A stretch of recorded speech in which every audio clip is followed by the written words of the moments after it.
Come, let us meditate like a Jedi. This morning's 18th lesson is drawn from the meditation manual known as Easy Enlightenment, whose PDF aspect is available for free download.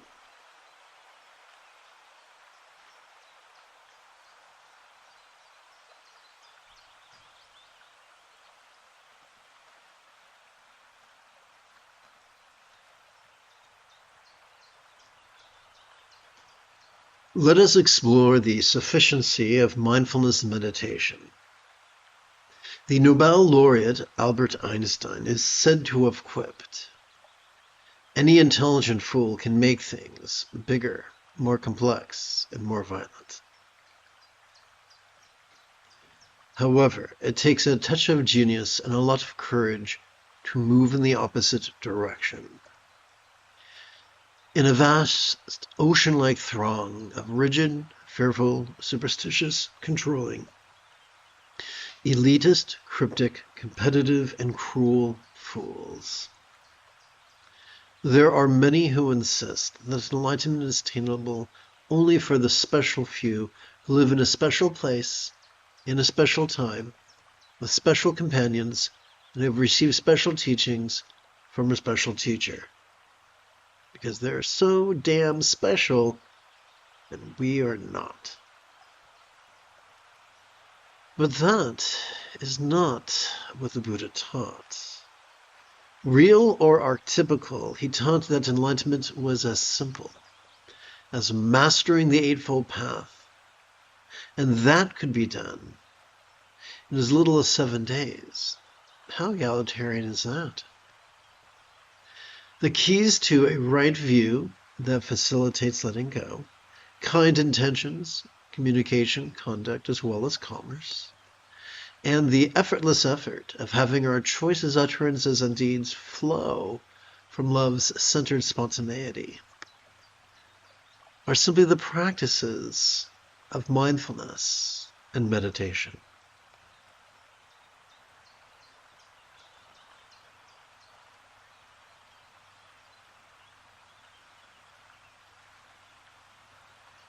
Wrong button. Okay, here we go.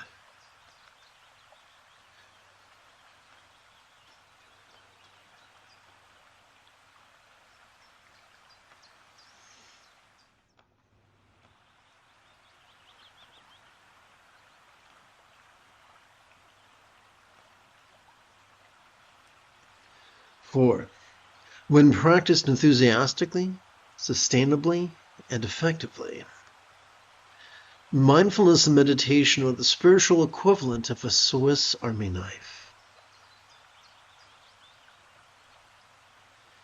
In the golden age of proto-Buddhism, before the folly of institutionalism set in like black mold infesting a cabin in the woods, the only teachings were the Four Noble Truths, the Eightfold Path, the 4 bases of mindfulness, and the 7 enlightenment factors.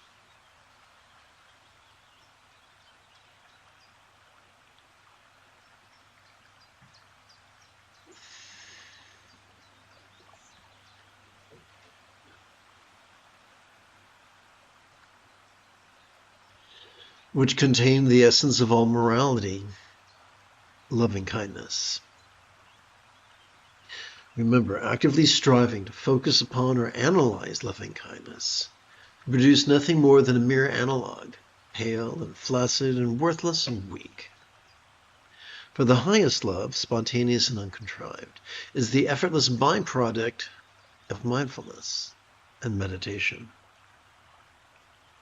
Yearning to do the loving thing is all well and fine, but how could we know what the right thing is, what the most kind manner is in which to do it, and when the most kind time is in which it must be done?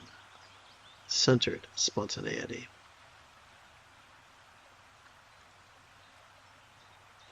When our choices, utterances, and deeds flow from this centered spontaneity, which in turn is generated by our practice of mindfulness and meditation,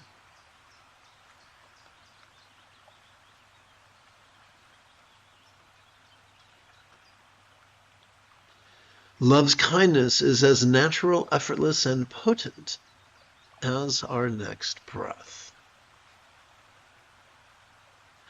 For those of us who feel keen to devote ourselves, let's try this again.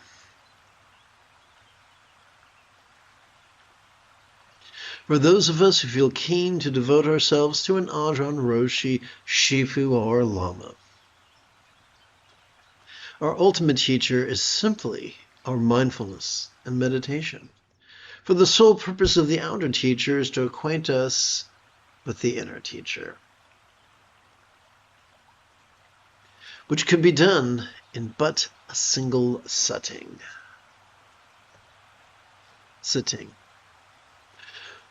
For those who are keen to make offerings, there is no finer object of such gifts than our teacher, who is kind enough to give us instruction and answer our questions.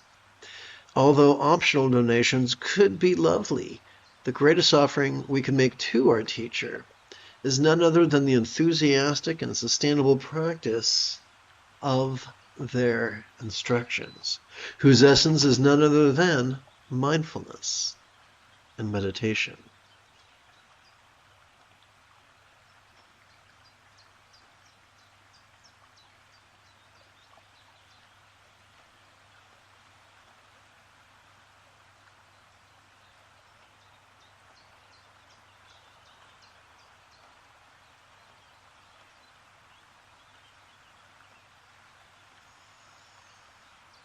Feel free to introduce yourself in the chat window.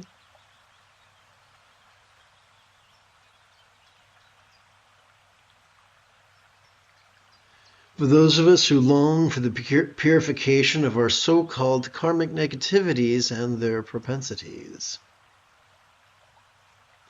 there is no finer antidote than mindfulness and meditation. For those of us who enthusiastically seek protection from the slings and arrows of outrageous fortune, there is no greater safety to be had than by passively noticing whatever past, present, or potential dreads spontaneously cartwheel across the metaphoric stage of mind as we effortlessly sit in mindfulness, and then viscerally relax in harmony with meditation's next exhalation. For those of us who are eager to manifest the fulfillment of all our mental, interpersonal, physical, and circumstantial needs, as we inhale, we but only have to vulnerably notice these spontaneous and sundry desires that dance like sugar plums in children's dreams.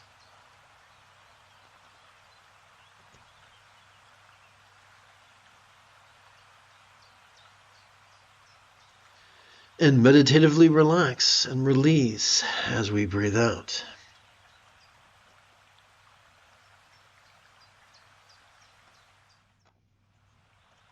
Recent centuries have seen a rise in the popularity of training in the 3 marks of reality, or tilakkhana. Yet as we sit in mindfulness once every 12 hours or so, we cannot help but automatically notice, recall, or anticipate stress or dukkha. And as we meditatively relax into our exhalations, we cannot help but viscerally experience how that which we noticed during our previous inhalation could fleetingly feel temporary or anicca, and as non-graspable as if they simply did not define us, or anatta.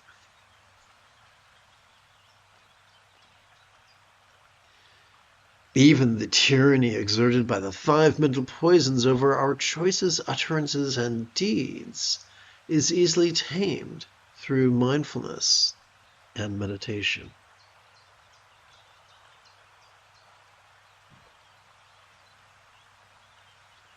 First, as we meditatively relax into our exhalation, whatever dread we vulnerably noticed during our previous inhalation could melt into the simplicity of mirror-like wisdom. Second, as we meditatively release into our exhalation whatever desire we passively noticed during our previous inhalation could melt into the simplicity of discerning wisdom.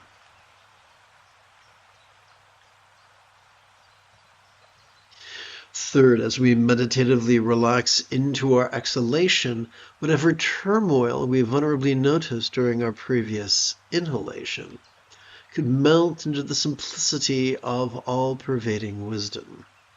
1, 2, 3. Let's fix this here. Let's continue. Fourth, as we meditatively release into our exhalation whatever jealousy we randomly noticed during our previous inhalation could melt into the simplicity of all-accomplishing wisdom. And fifth, as we meditatively relax into our exhalation, whatever pride we fleetingly noticed during our previous inhalation could melt into the simplicity of equalizing wisdom. Each complex life form upon this big blue marble we call Earth has evolved to be hedonistic at heart. Yet no thing, being or phenomena, could give us as much of the bliss on tap as that which is afforded by the easy practice of mindfulness and meditation. Come, let us walk in the Buddha's footsteps.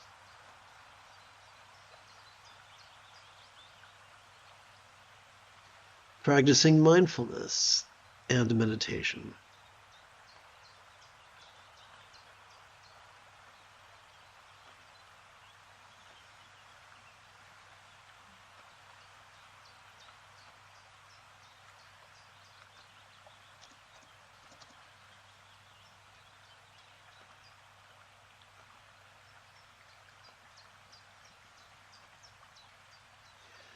Having completed our opening lesson, we could now shift gears. It is General Leo Organa's Saturday morning. Come, let us meditate like a Jedi after approximately 30 seconds of housekeeping. This is the Dzogchen Semde Lama Jigme Gyatso of the Buddha Joy Meditation School. For more than 30 years, I have harnessed my autistic special interests as well as my ADHD hyperfocus to spend about 8 hours a day, almost every day, studying, practicing, mastering, and reverse engineering the teachings and techniques of each school of meditation so that I can become your personal, nerdy, neurodivergent guide to nirvana. Welcome, my friends, to Meditate Like a Jedi, which is made possible due to the generosity of viewers just like you.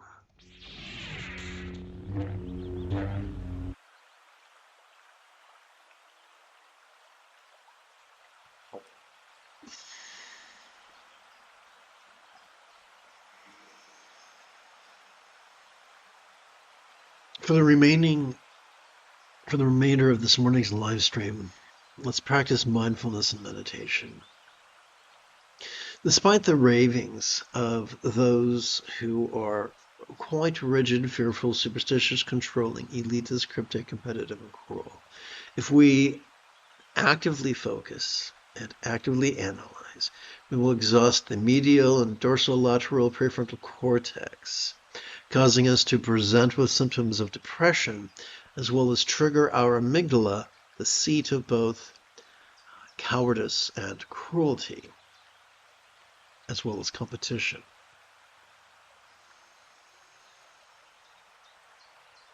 Fortunately, neither the amygdala nor the prefrontal cortex constitute the entirety of our central nervous system, and when we passively rely upon our spinal cord or our autonomic nervous system, we can calm our amygdala, gently stimulate our anterior cingulate gyrus, which functions as the hub of our mirror neurons, the seat of empathy. And as such, we experience greater contentment, compassion, and cooperation.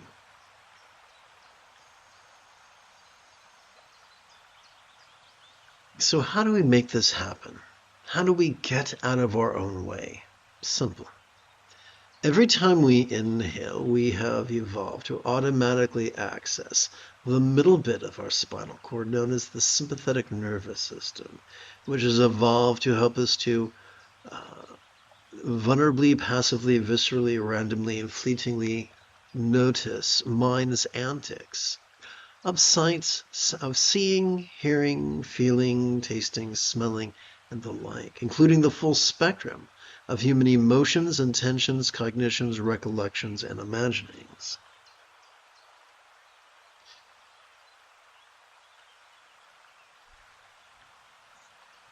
But what are we to do? Oh, excuse me, I'm disabled on the best of days, but this has been an extra difficult week for my physical challenges. And if I'm a little bit, if I'm acting like I'm a quart low, I apologize for that. So what are we to do with that which we notice during our inhalation? Simple. Every time we exhale, we are similarly wired to automatically access the end bits of our spinal cord, like bookends on a shelf, which are known as our parasympathetic nervous system. It has evolved to help us to physically relax and mentally release to such a degree that which we noticed during our previous inhalation could fleetingly feel less stressful, less permanent, and even less defining. Complex life forms on this planet have evolved to think symbolically. Therefore, every human culture makes use of figures of speech. Let's see what this applies to meditation. As we relax into our exhalation, that which we noticed during our previous inhalation could fleetingly feel as non-graspable as a vast empty void. Now, a simile is only as useful as it is relatable, so we have to ask the question, what is a real-world example of a non-graspable vast empty void? How about the illusion of the infinite azure sky on a bright and beautiful cloudless morn, which although could look tantalizing to the eye, feels non-graspable to the hand.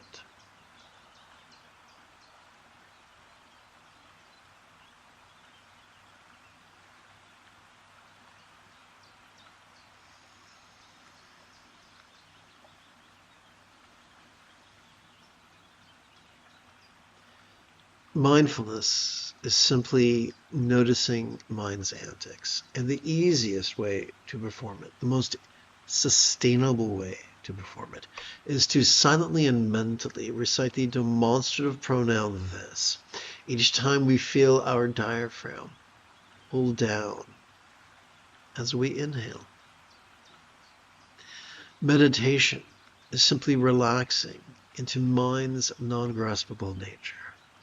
The most sustainable way to practice meditation is to silently and mentally recite the one-syllable verb ease each time our diaphragm relaxes back into its upright position as we exhale.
A common obstacle in meditation is the fear that we, like Rip Van Winkle, will close our eyes in meditation and open it to find a decade has passed.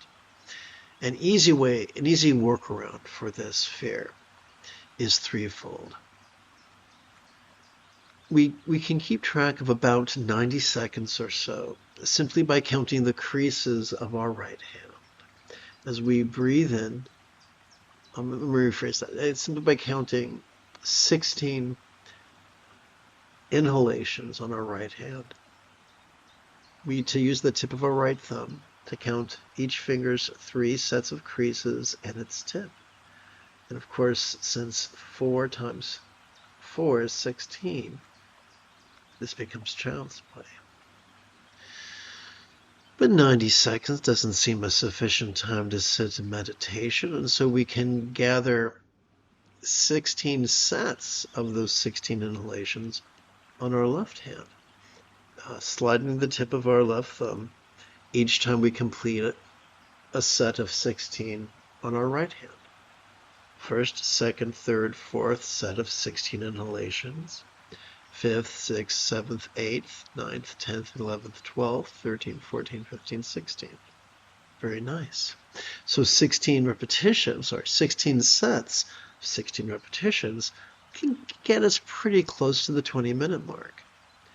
Many of us wish to meditate longer than 20 minutes. And so we can count knuckles. To keep track of our first collection of 16 sets of 16 inhalations, we could rest the first knuckle, or the lower knuckle, on our right index finger upon the tip of our left index finger, palms up, in our lap.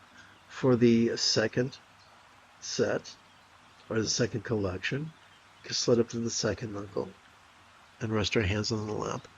And same thing for the third.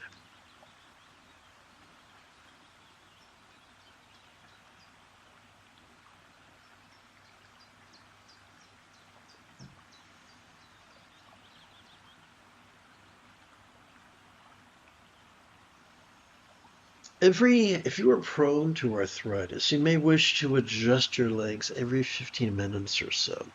Please don't make the mistake that I did of pushing through it, because our joints can be unforgiving, and we don't get extra points for suffering.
You have taken your first step into a much larger world. If you feel that I have earned it, you could give this live stream a thumbs up. You could even help support this channel. In approximately 11 1/4 hours, I would very much like to return to lead today's evening meditation class and group practice. And if you are as geeky as me, may the Force be with you always.